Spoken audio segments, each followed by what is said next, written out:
Hello, हमारे channel civil basics 21 में सभी का स्वागत है। डिटेलिंग ऑफ बीम का ये तीसरा वीडियो आज तैयार कर रहा हूँ, जो कि IS 13920 2016 की डिटेलिंग के बारे में है। इसमें अमेंडमेंट नंबर 1 और अमेंडमेंट नंबर 2 के भी प्रावधान जो है लागू किए गए हैं। तो आज का जो मेन टॉपिक है वो है लैप स्प्लाइसेस, अथवा इसी को कहते हैं लैपिंग जोन इन लॉन्गिट्यूडनल स्टील।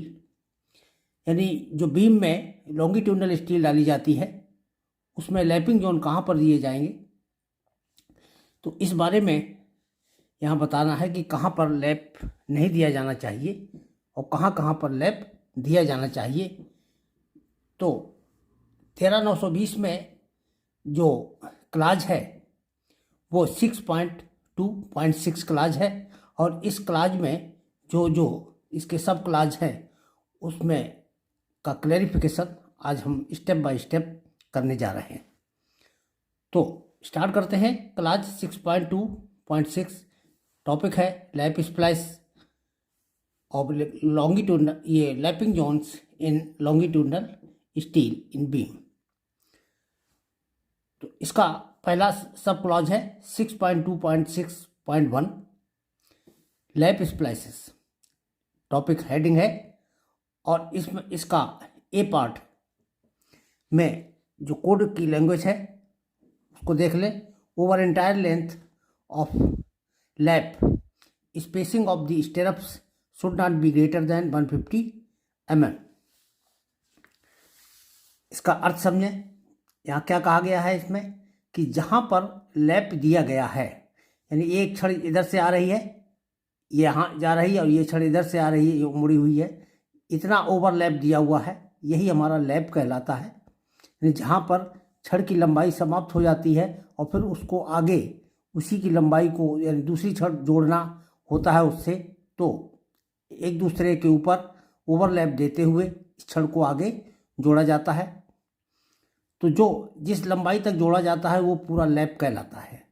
इस लैप की पूरी लंबाई में जो स्पेसिंग, जो स्टेरप्स डाले जाते हैं, उन स्टेरप्स की स्पेसिंग के लिए कोड ने प्रतिबंध दिया है कि इसका मान 150 मिलीमीटर से अधिक नहीं होना चाहिए। तो ये हमारा लैप स्प्लाइस के संबंध में नया रूल है कि इसकी वैल्यू जो है किससे अधिक नहीं होनी चाहिए, 150 mm से अधिक नहीं होनी चाहिए।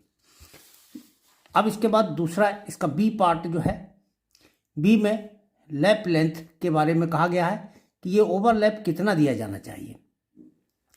तो ये जो लैप लेंथ है या इसी को ओवरलैप कह सकते हैं, ये ओवरलैप की वैल्यू LDT यानी डेवलपमेंट लेंथ इन टेंशन, इससे कम नहीं होनी चाहिए। जैसे यहाँ देखिए, ये छड़ एक दूसरे के ऊपर यहाँ से यहाँ तक इतनी लंबाई चढ़ी हुई है, इसी को ओवरलैप कहते हैं। तो ये जो लैप है इसकी जो लंबाई है यहाँ से यहाँ तक की, ये लंबाई डेवलपमेंट लेंथ इन टेंशन यानी तनन में जो विकास लंबाई है, डेवलपमेंट लेंथ है, उससे कम नहीं होनी चाहिए। ये रूल है इसका। और डेवलपमेंट लेंथ को LDT से रिप्रेजेंट करते हैं, LDT, T फॉर टेंशन।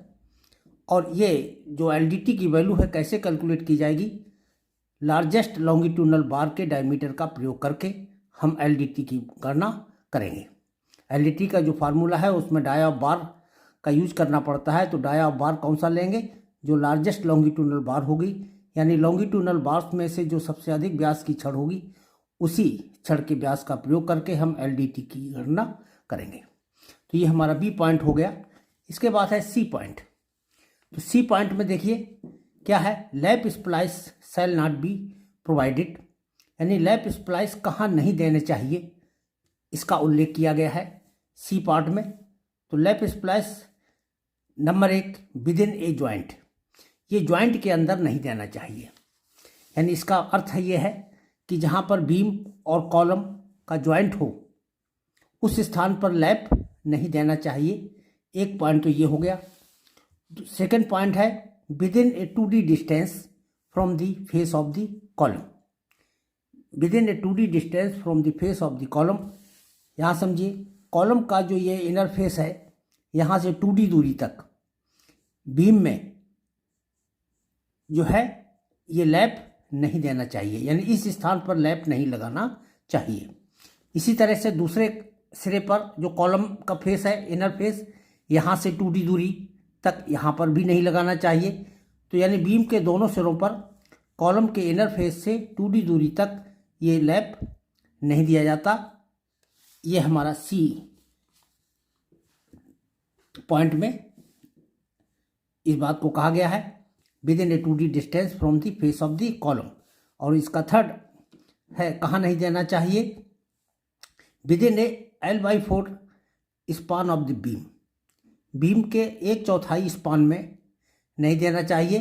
कहाँ पर, एडजॉइनिंग द लोकेशन, उस लोकेशन के आसपास जहाँ फ्लेक्चरल यील्डिंग में अकर अंडर अर्थक्वेक इफेक्ट, यानी within a L/4 span of the beam adjoining the location where flexural yielding में अकर अंडर अर्थक्वेक इफेक्ट, यानी अर्थक्वेक इफेक्ट के कारण जिस स्थान पर फ्लेक्चरल यील्डिंग यानी यील्डिंग की क्रिया जो है प्रारंभ हो जाए, यानी छड़ में खिंचाव प्रारंभ हो जाए, उसके आसपास 1/4 स्पान तक जो है लैप नहीं देना चाहिए। इसको फिर से समझ लें। यहाँ पर ये हमारी यहाँ से यहाँ तक बीम है। इस बीम में उस स्थान पर जहाँ मेन बार में यील्डिंग की संभावना हो। यील्डिंग कहाँ पर संभव है, जहाँ पर प्रतिबल सबसे अधिक हो। और प्रतिबल कहाँ पर अधिक होता है, जहाँ पर बेंडिंग मूवमेंट सबसे अधिक हो।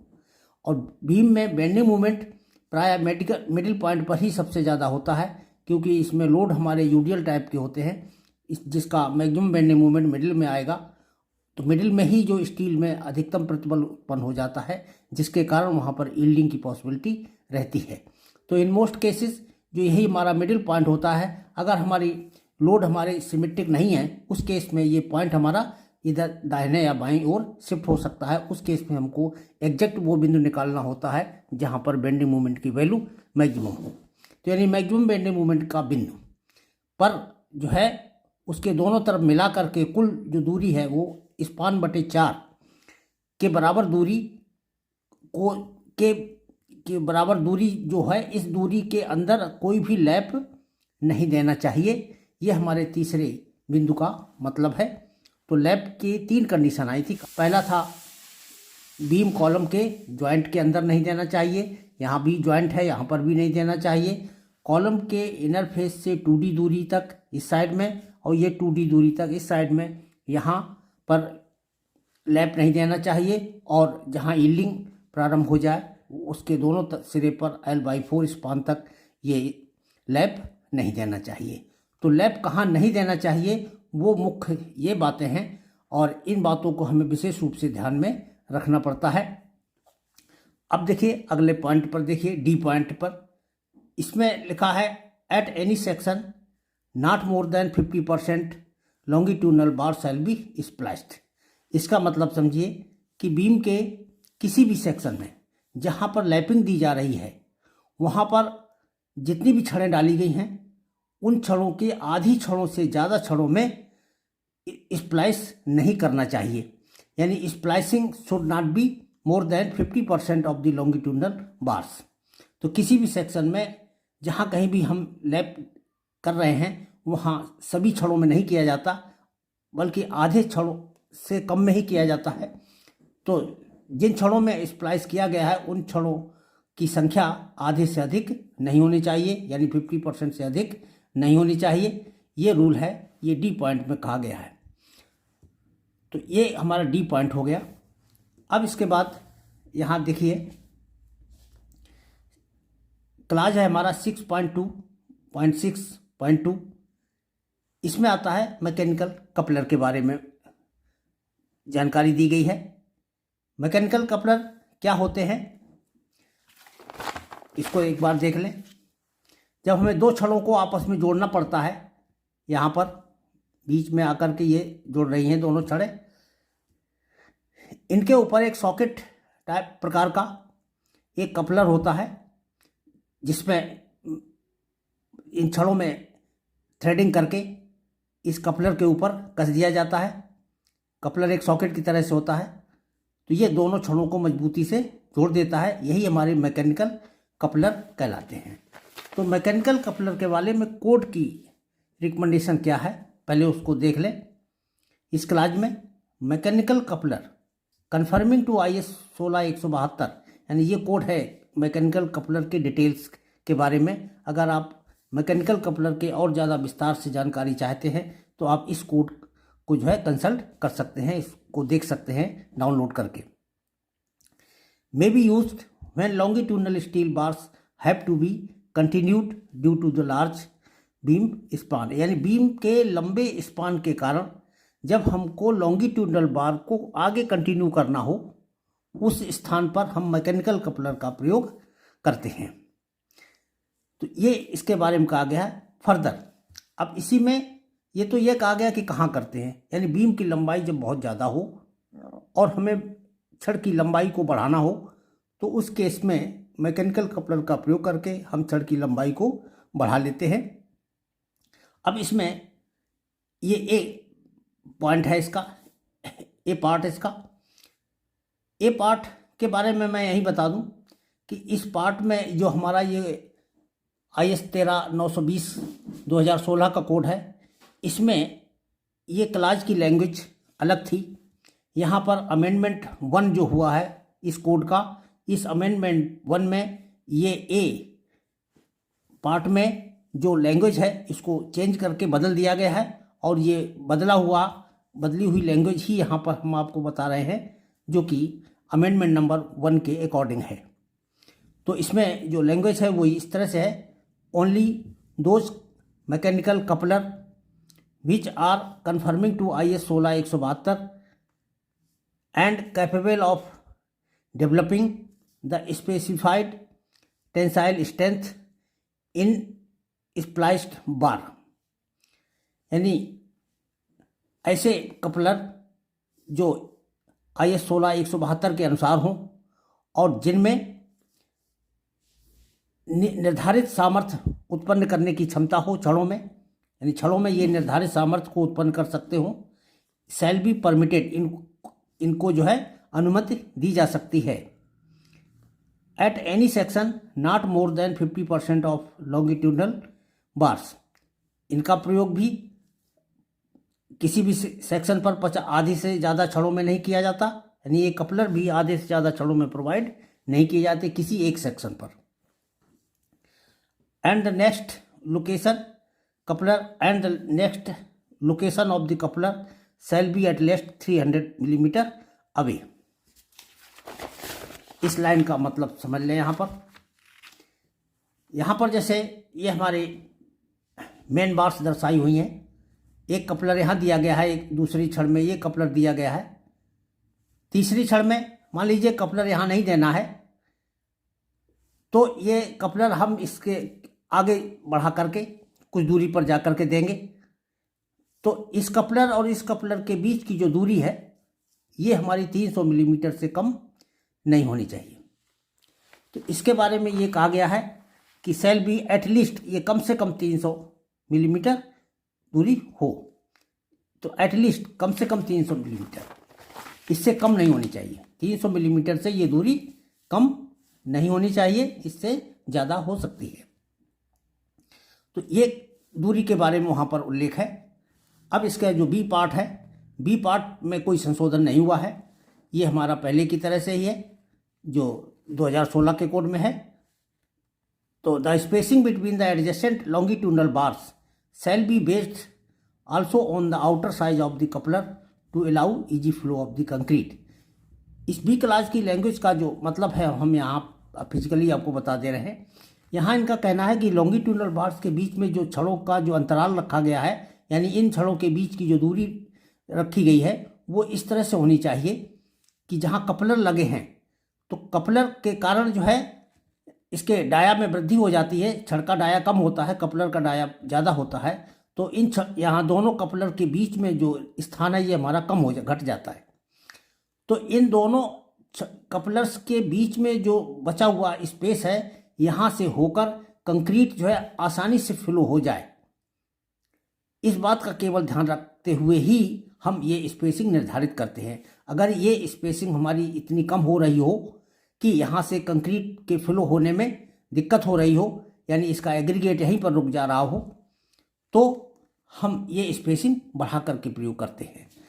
तो इसको बढ़ा लेंगे तो इनके बीच का गैप बढ़ जाएगा, जिससे कि यहाँ से होकर के कंक्रीट और उसके साथ में मिला हुआ एग्रीगेट आसानी से पास हो सके। ये हमारा बी पार्ट में इस बात को कहा गया है। तो छड़ों का स्पेसिंग इस प्रकार से निर्धारित करना चाहिए कि कपलर के आउटर डायमेंशन के बीच में जो स्थान इस तरह से हो कि यहाँ से कंक्रीट आसानी से फ्लो हो सके।